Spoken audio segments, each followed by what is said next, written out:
The owner suggested that they would like to do the install themselves, and asked us to stay on board and be more of a project management firm for our design, and kind of guide them through installing the different systems. I mean, Nathan's the expert. We hired him as our audio-video consultant, and you know, really took his advice as to what we should use. Harman's an easy choice to make when it comes to putting a system in, because they have an overall tool for every fix. They have a very good technical support staff, and they're willing to talk you through those particular problems, and they have that tool to fix it, whether it be the right microphone or the right speaker for the right place, or the processor for that particular space.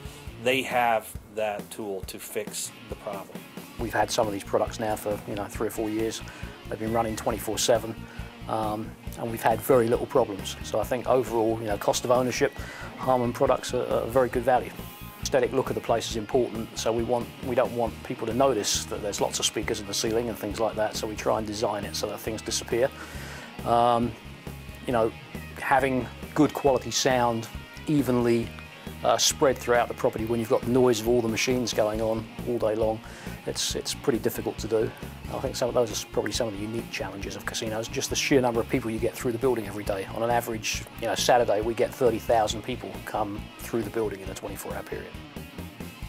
In JBL we have over 1,000 ceiling speakers throughout the casino, consisting of the 226, the 227, and the 300 series speakers in different places within the casino. We didn't have a slot machine in here when we tuned the room. There was no, because they did all the slots in 3 nights. Because they brought them in from out over next door, and the new ones in all at the same time. The way the ceilings are configured, it really kind of helped us out, because these are all custom 4x4 tiles that the owner came up with. So that kind of helps focus everything down more. So we thought that we would tune it one way, then have the slots come in and have to totally redo everything. We only made minor adjustments for reflections. It really didn't hurt us that much at all. Here we've got the normal casino zones, and then you can step right into the 300 series of the Jacks zone.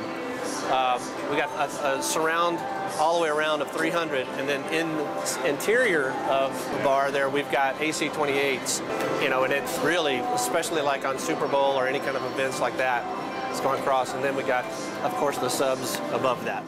As far as performance speakers, we have Vertec 87s, 81 subs, and VRX, all in the Ultra Lounge, the 360 Ultra Lounge. So we have 2 separate systems here, and what we got is the JBL Vertec, the 87s with the 81 subs, and then out here we have the VRX surround just for the dance floor itself, so that we're not killing everything or shooting out with the band system. And it really is quite a bit of isolation in this area, because it gets really loud here. Above here are the new 7128s, extended woofer on it as well. We needed something that was going to give us a little bit of everything. Display of the Vertec, because it's such a wide room and it's not necessarily a long throw, we needed to be able to do center, left, and right very easily. When we're doing bands, the center channel becomes vocal only, and then we just supplement the band left and right with vocal. And it does very well in here. You can really understand the vocals very tight. But as far as Vertec, we wanted that wide display to give us that vocal feel all over. And then, of course, the drum feel left and right as well. That's primarily why. We just wanted, because if we were to do it with any of the other speakers, we would have to add so many to get the width that we wanted. At the Ultra Lounge, we are utilizing a Soundcraft SI2 console to basically run the entire day-to-day function of the room. The casino is priding itself on having both live entertainment and DJs every single night. In doing so, we need to be able to have the flexibility of changing from DJ to bands, and then on some nights, Saturdays especially, they have up to 3 bands and multiple DJs all in the same night. It's just very versatile, and you can do things in a number of ways, and it makes it quicker when you're trying to mix on the fly. Rather than have to do things one way, you can do things a litany of ways. So I really like that aspect of it. And we run this like we would a festival, whereas we have all the different band setups. It only takes like that 5 seconds to cross over from band to band, and all of our settings are there. And it really worked out to the casino's advantage, to these guys' advantage, to go that route. For the performance systems, we have all Macrotech series amplifiers, and for the remaining systems, we're utilizing exclusively CTS series. We have, I'm estimating, around 87 amplifiers for the project, and we're probably at around 250,000 watts of power for of output. We have plenty of power. Every single cabinet has its own amplifier. Every Vertec has its own amplifier. Every VRX has a channel of an amplifier. Each sub has a channel of an amplifier.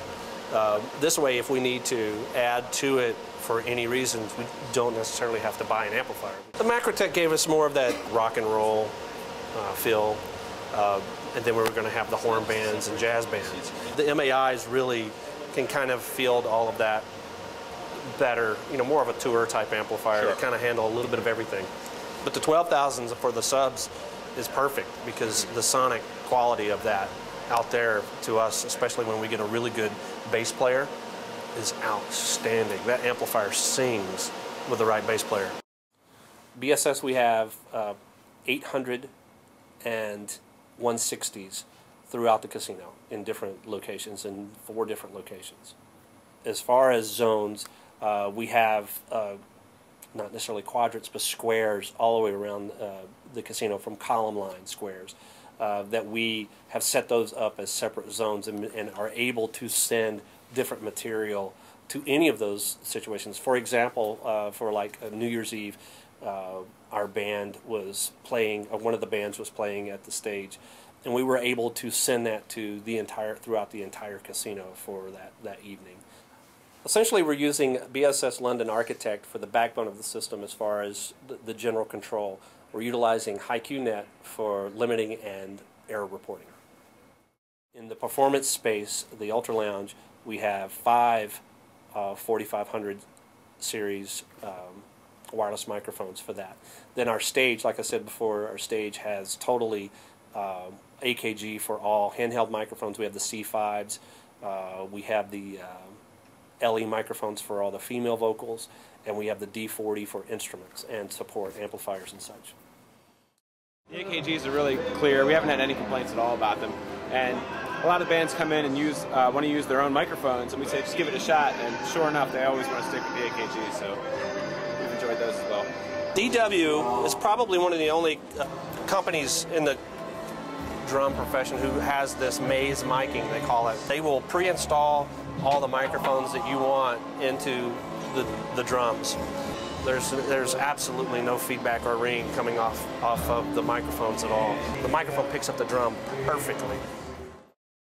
The nice thing about Harman is the Harman product line, it has all of those tools in it to build upon very easily. As long as we have room in the racks, we can put the processor there that will give us the extra 16 channels of input.